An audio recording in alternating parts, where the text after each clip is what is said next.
14 जानेवारी शौर्य दिनी आपण पानिपत येथे उपस्थित आहोत आणि माझ्यासोबत नाशिकचे खासदार राजाभाऊ वजे देखील उपस्थित आहेत. सर, पहिल्यांदाच तुम्ही आज शौर्य दिनी पानिपतला आलेला आहात. काय भावना आहेत? मनात भावनांचं काहूर आहे. जो इतिहास आपण आजपर्यंत फक्त वाचत होतो, त्या इतिहासाची जागा पाहायला मिळाली, त्या जागेचं वंदन करता आलं, ती माती कपाळी लावता आली. याबद्दल मी स्वतःला भाग्यशाली समजतो. आदरणीय प्रदीप पाटील साहेबांनी मला जेव्हा त्यांची माझी पहिल्या अधिवेशनाला ओळख झाली, तेव्हाच मला सांगितलं होतं आणि त्यांच्या सांगण्याहून, त्यांच्या निमंत्रणावरून मी आज इथपर्यंत आलोय. सार्थक झाल्यासारखं वाटतं. सर, काय मागण्या असतील? जसं की आता मुख्यमंत्री देखील बोलले की महाराष्ट्र सरकारकडून सुद्धा मदत मिळेल. तर तुमच्याकडून काय मागण्या असतील आजच्या दिवसासाठी? नाही, मागण्या म्हणजे ज्या मागण्या स्मारक समितीने केलेल्या आहेत त्या अतिशय योग्य आणि माफक आहेत. शासनाच्या दृष्टीने ह्या खूप छोट्या मागण्या आहेत, परंतु भावनेच्या दृष्टीने ह्या खूप मोठ्या मागण्या आहेत.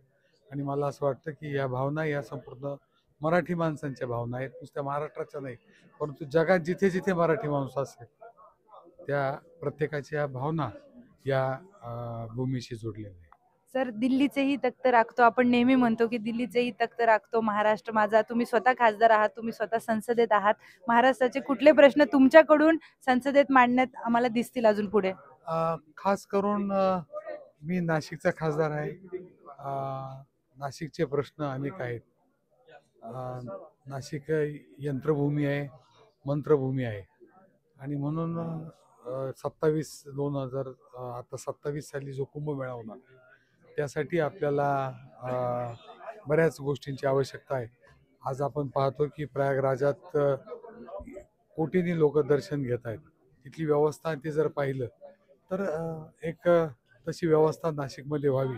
अडचणी आहेत कारण तो मेळा हा शहरात घडतो, त्यामुळे काही अडचणी आहेत, परंतु नक्कीच त्या स्वरूपाचा मेळावा होण्यासाठी शासनाने मदत करावी हा एक प्रयत्न आहे.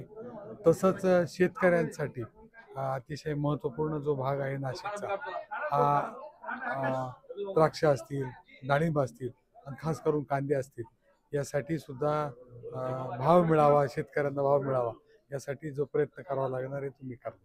खूप खूप धन्यवाद सर.